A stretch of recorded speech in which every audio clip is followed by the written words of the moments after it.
Hi again, welcome back on Musika to yet another delicious recipe that we are going to make with, of course, a little bit of influence of the pastry dough that I'm going to use today.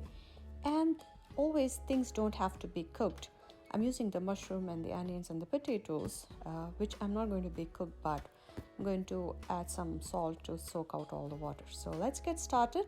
I have 2 small potatoes and I'm using 2 kinds of mushrooms, shiitake and portobello mushrooms, or you can use any more mushrooms or just button mushrooms are fine as well. And for spices, I'm just using some coriander, black pepper, rosemary, thyme, and I'm going to zest 1 lemon. So let's get started. Let's cut the onions in slices, keeping them slightly thicker. And we're going to soak all of these onions and the potatoes in the salt water, so make sure they're pretty much of the same thickness. And the potatoes, I'm going to use them with the skin, so make sure to have them nice and clean. And since I'm not going to cook the potatoes and they take a bit longer to cook, so I'm going to slice them thinner than the onions. And when we add the salt to the vegetables, they absorb all the water content from the vegetables, and we're going to discard the water, squeezing them out later. So I'm just going to thinly slice these potatoes. Make sure they are nice and thin. As I mentioned, they take longer to cook than the onions and the mushrooms, which really cook in half of the time of the potatoes. So these mushrooms were so good. I got them from the market. I just washed and rinsed them. And I'm going to also slice them pretty much in the same thickness. These are the portobello mushrooms. Look at the texture of the mushrooms. The more kind of mushrooms are going to give more nice and meaty taste to our enchiladas or the pastries that we're going to fill in. So when you cut these mushrooms, and I'm going to soak them all in the water, in the salt.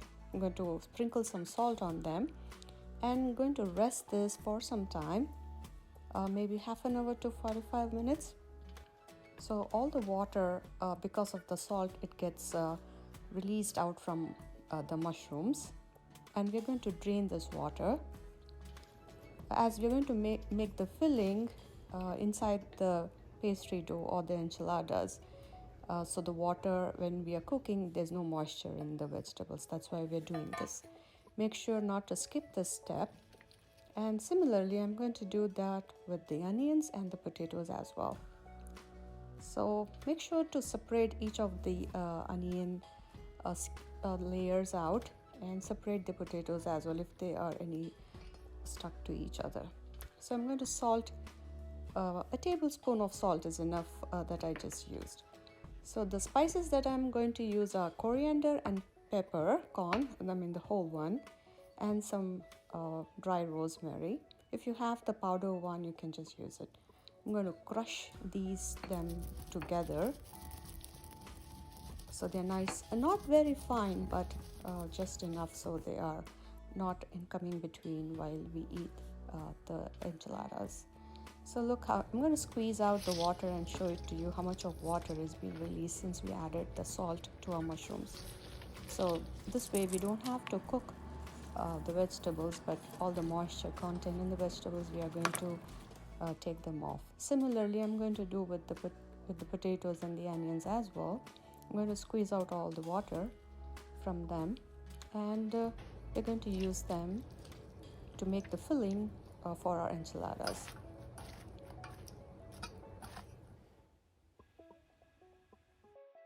I'm also going to use a paper towel to just make sure there is no more moisture. As I mentioned, the moisture is going to soak up in the pastry dough and it's going to make it soggy. So I'm just making sure not to have any moisture. Now I'm going to add the spices that we ground and zesting up the lemon directly onto the veggies now. So I'm going to also add a tablespoon of regular flour, just in case if there is any moisture that has been released while cooking in the oven, it gets soaked up, so the vegetables stays nice and cooked yet not too soggy inside our enchiladas. So here it goes. And the thyme, I had the dry or fresh thyme you can add along to the vegetables now. And mix them all well. And it's ready to get filled up into our enchiladas. Let's get started making the pastry dough for us now. So keep this aside for some time and let's get started. So in this, I'm going to use 2 cups of regular all-purpose flour. For this pastry, the proportion is, if you're using 2 cups of all-purpose flour, then you use 1 cup of cold butter and about half a teaspoon of salt.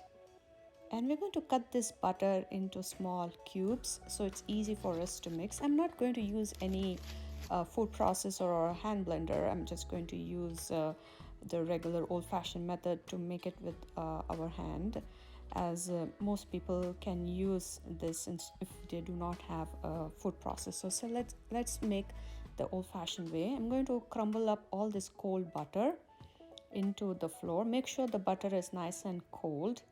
A food processor will take a very less time, but with hands, let's make it today. Make sure the butter is nicely mixed well into the flour. As you can see, the flour has been covered in the butter and the butter shouldn't be melted into it. So make sure the butter is really cold. And to this, I'm going to add a teaspoon of regular vinegar. This is another secret that the pastry chefs use to keep the pastry while baking and after it's baked nice and crispy or crunchy when you bite into it. So don't forget to add a teaspoon of regular distilled vinegar. And water, I added like about a cup or a cup and a half, but make sure to add a little bit as you go because we do not want much of the water. We just want the dough to come together and it shouldn't be too soft. The dough should be quite hard. Only then the enchiladas, when they're baked, they're going to be nice and crispy. So I'm going to roll this up into my transparent thing and just going to put it in the refrigerator for an hour until the butter is nice and cold. And we're going to cut them into equal portions and it's going to roll them. So when you cut open the dough, I'm going to show you how the butter is still intact, and you can see some pieces of butter in the dough. That is what is going to make our pastry nice and crispy, and of course the vinegar is going to make it hold. Let me show you one of the pieces where you can see the butter into it. So I'm going to dust the one of the pieces and I'm going to roll the dough into circles pretty much. We're going to keep it nice and rustic, nothing too professional. Look at the butter. You can still see the chunks of butter in the dough. That's what we're looking for. So make sure not to mix off the butter too much into the dough. So let's start rolling the dough. And when it's still cold, so it's going to be a little tough on you to roll. So make sure not to press too hard, yet you're able to move the dough along. You can use the floor to make it easy for you to roll.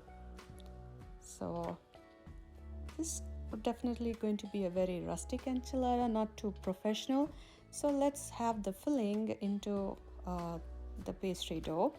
Make sure not to overfill it. And one of the pastry dough was quite enough for each one of us. They were quite big. If you want to go a little smaller, of course you can cut them into more smaller pieces. So we're going to fold it into half like a moon, and I'm going to use a little bit of water in the edges so it acts as a glue and it's easy for me to fold the edges. So I'm going to tuck in the edges of the dough using my fingers, so the filling stays nice and intact. So let's finish this off. I'm going to fold them, make it look a little fancy over the edges. So I'm just going to roll with one finger and press with the other finger. If you do not want to do this, you can take a fork and just press it in the corners and that will do its job and yet look presentable. So let's get done with this now.